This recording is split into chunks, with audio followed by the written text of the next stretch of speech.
Good morning. Today is Tuesday, May the 5th. May the 5th be with you doesn't work as well, but I've heard it said Revenge of the 5th. I've got a tie on today that follows the Star Wars motif for the week. This is from the very first episode. Not the first one ever made, but episode 1. And a lot of people think that's one of the worst ones, but had a neat experience with that one, so I like to watch that one occasionally. All right, we have on the screen a ProTrack turtle, and that's a pretty cool looking little turtle with the protractor as the back, measuring angles. I don't know, it takes someone with a mind that wanders off into space occasionally to make up these things. I don't know anybody like that. Okay, so today is about finding the perimeter and area of triangles and quadrilaterals. Quadrilaterals, remember, quad means four, so they're four-sided shapes. I put this paper in the packet. This is an extra one for the video. This is just kind of what we would use for notes. It gives you the reference of what we talked about yesterday. Here's how you find perimeter. Here's how you find area. They use a fancy formula, but you remember that when you find the area of, oh, sorry, excuse me. See, I'm already mixing them up. When you find the perimeter of anything, really the secret is to just add all the sides up. And the sum of the sides is the perimeter. Okay, you can use some shortcuts. This is actually a shortcut if you see it faster, and it can be used later for solving some equations too. Area follows the formula length times width. Here's your length, here's your width. They go through that, and you can look at that a little further in depth. Especially refer back to that if you need help, or the area formula pages that we did yesterday. The first three here on this one say estimate the area of each figure.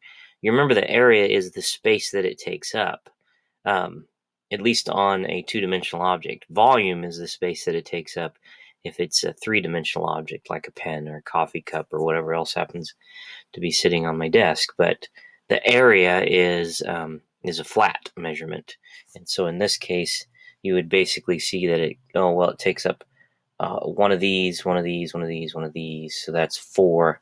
These two could count as 5, 6, 7, 8, 9, 10, 11, and 12, and then maybe a half, 12 and a half, or you could just say 12. Each square represents 1 square inch, so they're 12 inches squared.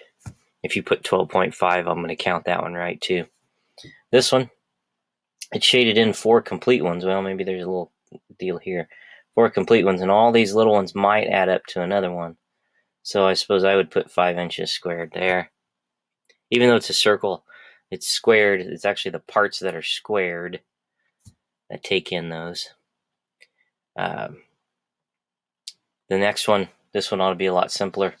You've got 5, 10, and 11, 12, 13, 14. We'd already counted those. So 14 inches squared. Not hard. Find the perimeter and area of the rectangular square. There's 2 instructions for each of these. We're not going to do all of these, but we're going to do a couple of them, and then look at your paper for actually today. So let's start. Let's maybe do number 6. So number 6 is using decimals, and we've got length. So we have to find the perimeter. And we've got to find the area. And we've got our length equal to 2.5, and our width is also 2.5. So this is actually looks like a square if the sides are the same. So for the perimeter, if we have 4 sides, or if I drew it out, which you wouldn't have to do if you already know if it's a square. So you put 2.5 plus 2.5 plus 2.5 plus 2.5. $2.50 plus $2.50 is 5. That makes another 5. So your perimeter is 10. And they had these at meters. So we have 10 meters. Not squared, because you're going from one to the other. There's no multiplication involved. It's just this was 2.5 meters. This was 2.5 meters. That makes 5 meters. Okay. Now for area, it's the same thing, but this time you've got a formula. And if we were in class, I would be having you take a lot of notes about draw this, write this formula out first, write this formula, and then plug it in. I do that even when I don't have to, a lot of times, because that keeps that formula fresh in your mind. Okay, 2.5 times 2.5. If you want to, grab a calculator. If you don't, then you need to write it out. You can do that. There's a lot of 25s in this problem. There you've got 12. So 125, 2 times 25 is 50. 625, 2 decimal places. So your area, 6.25 meters. Now this time it's squared because you have a m times an m, which is m squared. Okay, that's for your area. Area squared. So the instructions said to find the perimeter and area for each rectangle or square. This was a square. I've got 2 numbers. So then on this paper, for number 6 was the one we do, you'd go ahead and write in perimeter equals and area equals. Now this one isn't one that you have to do. This is just for the video to follow along.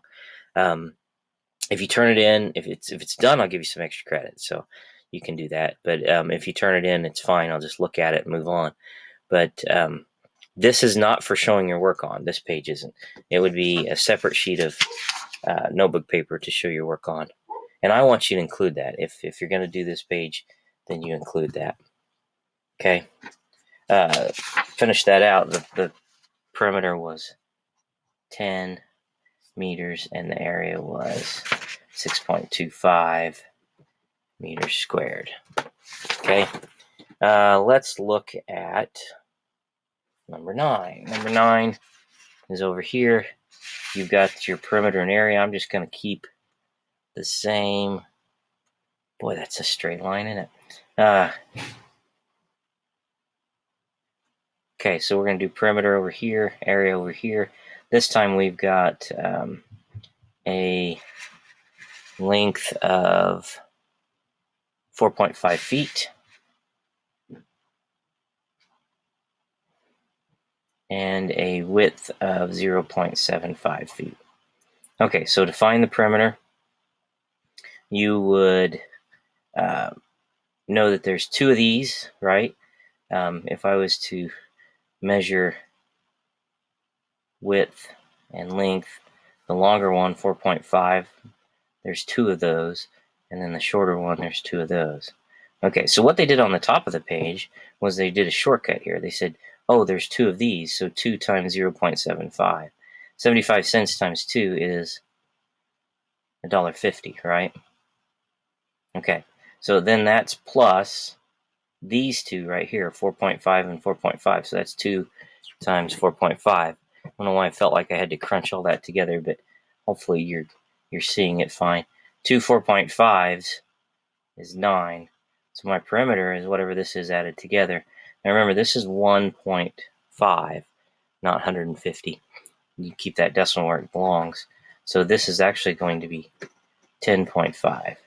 10.5, you can add the 0 if you want, but it's not necessary at all.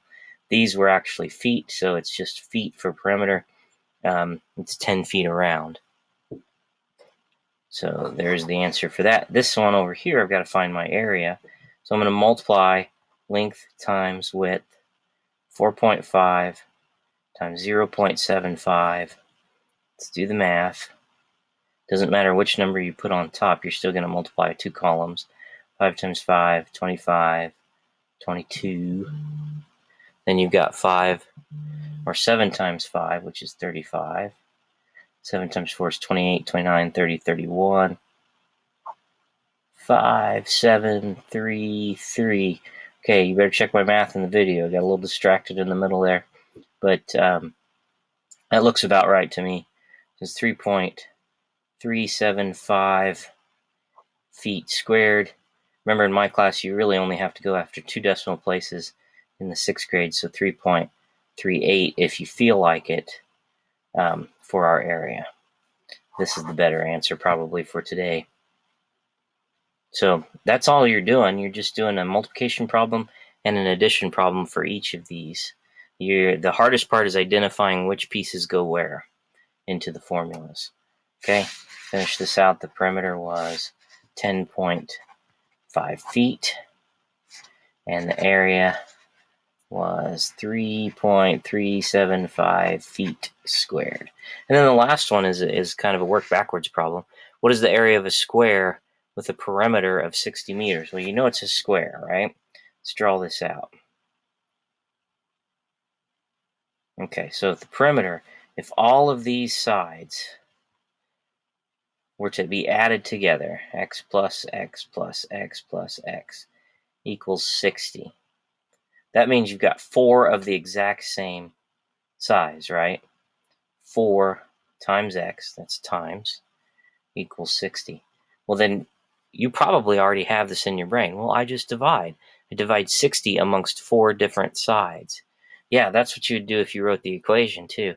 You divide out 4 on this side, divide out 4 on this side, and if you're familiar with the clock, you've got 4 15s make up 60. So 60 divided by 4 is 15.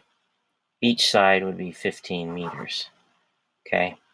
But that's not your answer because they're not looking for each side. They're looking for the area. The area. Well, if each side is 15,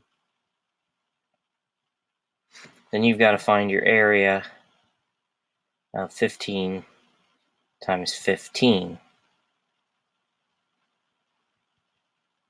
I know 15 times 4, or even 15 times 8, but 15 times 15, I might want to write that one down here.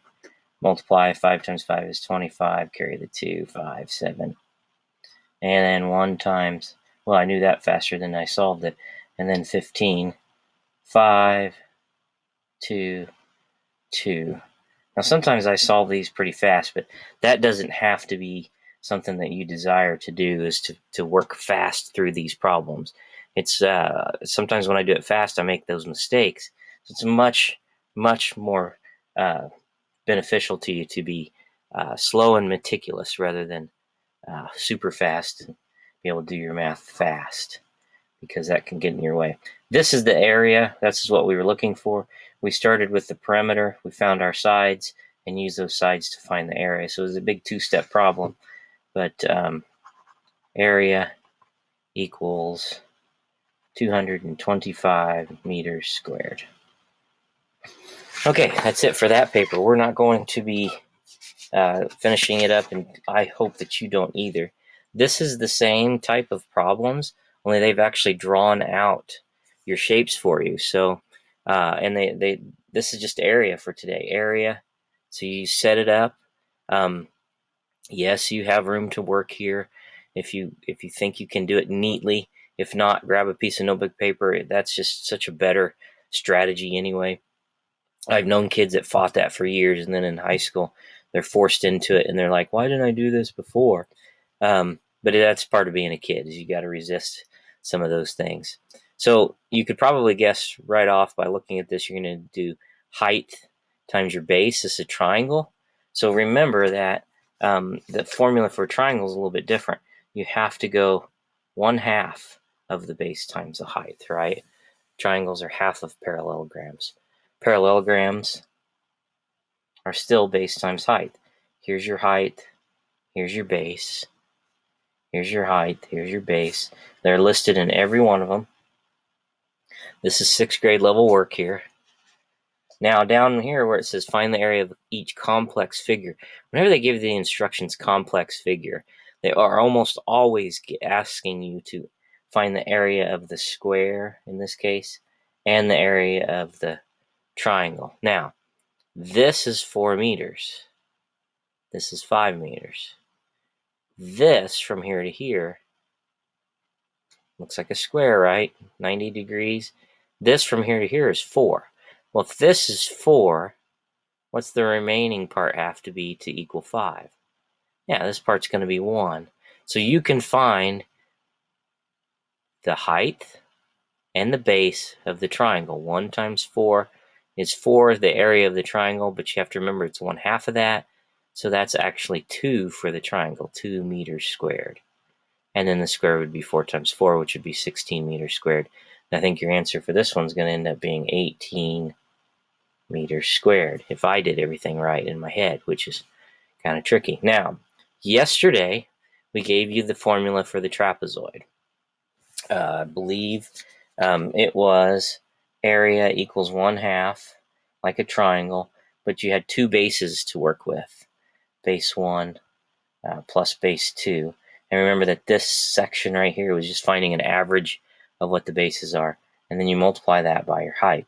So you can actually use that formula and plug in the numbers you know here, right? This is the base. It's 2, 4, and 2, which means that's going to be a total of 8. So that would be base 2. Base 1 is 3, so 3 plus 8 is 11.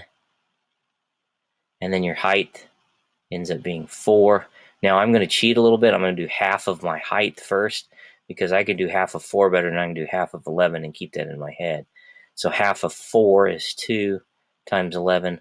This one's going to be 22. Okay? I'm doing that tricky thing that you guys think is a big deal. I'm giving you the answers first, but why am I doing that? Because I expect to see your work. That's right. For here and here and then here, you have to do all that together. Now this one also is a trapezoid. Your height is this 8, because that's your 90 degrees, and your bases are right here, right? But if that doesn't make sense to you, there's another way to do it. You just do the rectangle, and you find the triangle, and you move on from there. You just add those two areas together. It would be exactly the same. Okay? The bottom three, some of you are going to say, I just don't get it. Well, you need to think about scenarios or situations where these would apply. A parallelogram and triangle can have the same base and area. So think of a situation where that would be. A parallelogram and a triangle can have the same base and area. So you have to think about it here. So we're going to do a parallelogram. That doesn't look all that parallel, right? So this should probably come in a little bit more. Okay. Now I've kind of messed that up. So this is a triangle. Triangle can have the same base. So let's say this is our height coming down straight.